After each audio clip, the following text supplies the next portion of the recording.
Welcome to a summer edition of Whether or Not and to What Degree podcast. I'm First Alert Chief Meteorologist Kendra Kent, and I've got a special guest with us today who is technically going to be part of the team, but just for a short period of time.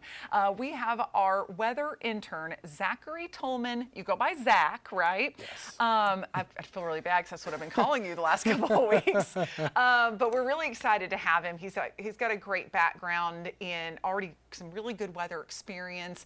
Tell the folks a little bit about your educational background and what you've already done in the world of weather. Yeah, so I am a senior at UNC Charlotte. I graduate this December 2025. So what I've done so far in weather, I interned previously a couple summers ago at the National Weather Service office in Columbia, South Carolina, which is actually, it's the state liaison office for the state of South Carolina. So basically what that means is if, let's say, there's a natural disaster like a hurricane, that's typically where all the warning coordinated meteorologists and the governor, that's where they're all gonna somewhat commandeer on Columbia. Right. And because that's also the state capital. Exactly. So it somewhat makes sense. And what an experience getting to see the behind the scenes there, because so many times when we're covering like a massive hurricane, I remember during Florence and a lot of these big ones that have hit our state, we'll go to the public information press conferences and everything out of the Columbia office, because that's where everybody kind of comes together and coordinates. And I remember hearing a lot about back in the day when Hugo hit, same thing. And it was a really big thing for the Columbia office to coordinate. So such a cool thing, and they spoke so highly of you while you were there. I know you got to do a lot of really cool things too. So that was last summer, right? 2 summers ago. 2 summers ago, okay. So kind of what have you been doing since then, and your coursework and all that stuff? Yeah, so last summer I PA'd at a station up in Charlotte. Yeah, so it was a lot of fun. It was a lot of fun to do that, kind of learn the behind the scenes of kind of how the news industry works, how broadcasting works. That was a lot of fun. I was able to I had the opportunity to do some research at UNC Charlotte and kind of how people receive weather information, how they get their warnings. Do they use social media? Do they use AI? Kind of where and who are they getting their information from? And then how accurate do they believe their information, which is very, which I found some of the data. Sample size was relatively small, but I found some of the data points that I found to be, very, very insightful. Yeah, and that's stuff that you and I have been discussing since you've been here, and you've been such a great help so far. So he's going to, Zach's going to be putting together stories for the web that you'll see quite often. So you'll see his name pop up, sometimes his image as well, like on certain videos. But, it is interesting because I think our goal is always to make it so that weather warnings, just disseminating weather information, to the word disseminating, I hate when I use that word, but it's, so where we use in research a lot, but giving out all the information, we always want to do it in a way that the public can easily digest it. And I love that there are the social scientists that are out there doing studies to help us produce that information and get it to folks. And speaking of, that's why I wanted Zach to join us for this podcast, because we're talking a little bit about the upcoming hurricane season, some new developments that are happening with forecasting as well, and then some things you should consider. We are taping this. It's likely going to drop a little before the 4th of July, but many, many weekends ahead, there are going to be folks going to the beach. So we're going to talk more about rip currents. I know that Zach has a lot of experience with that and has made a couple graphics for us. But I thought I'd start us off by just recapping the 2025 hurricane forecast from NOAA. So we've talked about it. It's going to be an above average season. You don't have to pay attention as much to the numbers as you do the fact that it is going to be more active. Does it mean that we're going to get a storm like Helene? Absolutely not, but that should be a once in a 1,000-year storm. But we always have to be ready for something like that. But the National Hurricane Center and NOAA putting out this to make sure that folks are aware that you just always have to be ready, especially in our coastal areas. And Zach, the interesting thing is, and we talked about this, as we're taping this, we're watching for potential development off the Carolina coast, and water is already pretty warm out there. Yeah, so it's pretty warm out there. Typically the Gulf you'll notice, especially in the late as you get later and later into the hurricane season, that is your most favorable environment for your rapid intensification. Yep. Yeah, so 85 degrees as you saw in that graphic in the Gulf, that's lower tier, hot tub water Yeah. in some instances, because like I used to own a hot tub at my parents' house. I mean, it minimum temperature was 80 degrees, Right. and 85 degrees. That's, like I said, lower tier hot tub. Lower tier hot tub. I may have to use that next time I'm talking about really hot. Because, I remember when we were looking at Helene coming into the Gulf, there were spots where it was 90 plus degree ocean water, especially in the shallower water closer to the coast. And that can often be one of the reasons for rapid intensification. But the base number is 80 degrees. That's all you really have to have. But the warmer that ocean water is, the more likely you're going to get tropical activity, and especially explosive activity. And that's one of the reasons that that NOAA's put out such an active forecast. We're also in a neutral phase, which means that we shouldn't have a lot of conflicting wind for storms, but we're going to be watching because that could change, just depending on the time of year. But the one thing that has been going on in the last 2 weeks, and Zach and I were talking about this too, is the Saharan dust. Sometimes we can actually see it in the air here. We haven't really yet this season, but it's been moving across the Atlantic basin, getting into the Caribbean, and this has helped to suppress tropical activity so far. I kind of wish the dust could have waited until August. That's always nice when it's a little more likely that we're going to have that, but it is more typical early in the season. But Saharan dust is a big player in tropical activity. And we're going to get more. I'll stay on the Saharan dust graphic for a second. We'll get to the rip current stuff too. But, we look at a lot of elements. But one thing that we're just really getting our hands on, and we've been talking a lot about this, is AI technology for forecasting. Google's experimental model that we've been looking at some. We always look at the European, the GFS, and all of these other global models, dynamic models. When you see those spaghetti plots that we show, those are ones that have been around for quite some time. But it's an exciting time as meteorologists, but also can be overwhelming and a lot to digest. But there's signs that this experimental model from Google and with the AI technology could do quite well, and it's already done pretty good, and it's just going to get better, right? Yeah.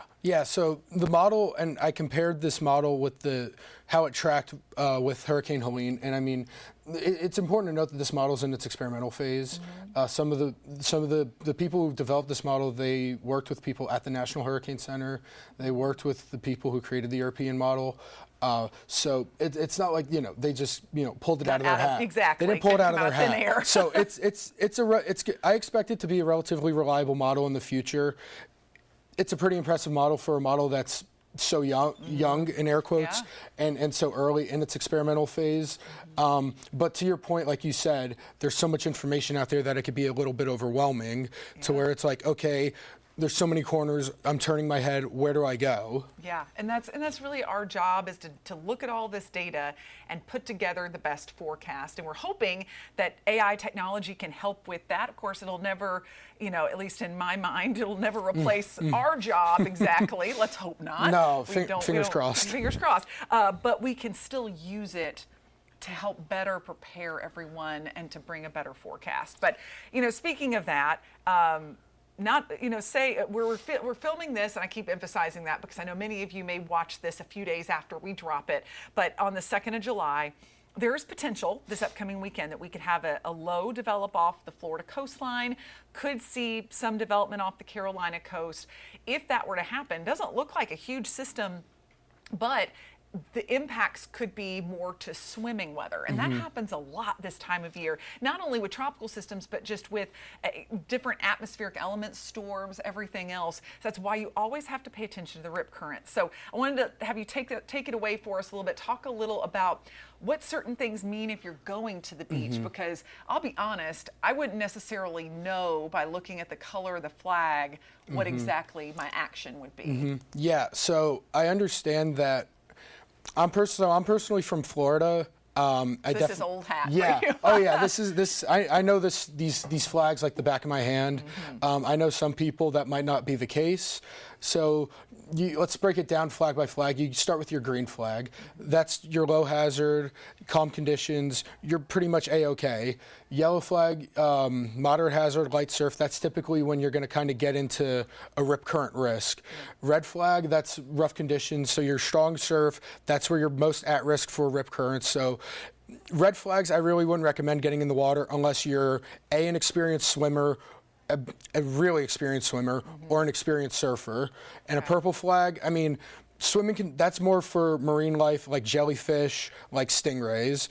And then the double red flag is the beach is close to public. You typically won't see a double red flag unless you are dealing with like a landfalling tropical system. Right, you see those waving a lot when we go to live shots on the beach when we have that kind of situation. Let's talk a little more about what exactly rip currents are. Yeah, so what a rip current is, and this is kind of how to break out of one. So a rip current is when the wave, it kind of goes onshore, and then when it kind of cuts back into the ocean, it'll go past what's called the sandbar. Now, what the sandbar is, it's basically like, you know how when you're walking out into the ocean, you'll feel like a flat surface of sand, and then it'll just drop all of a sudden?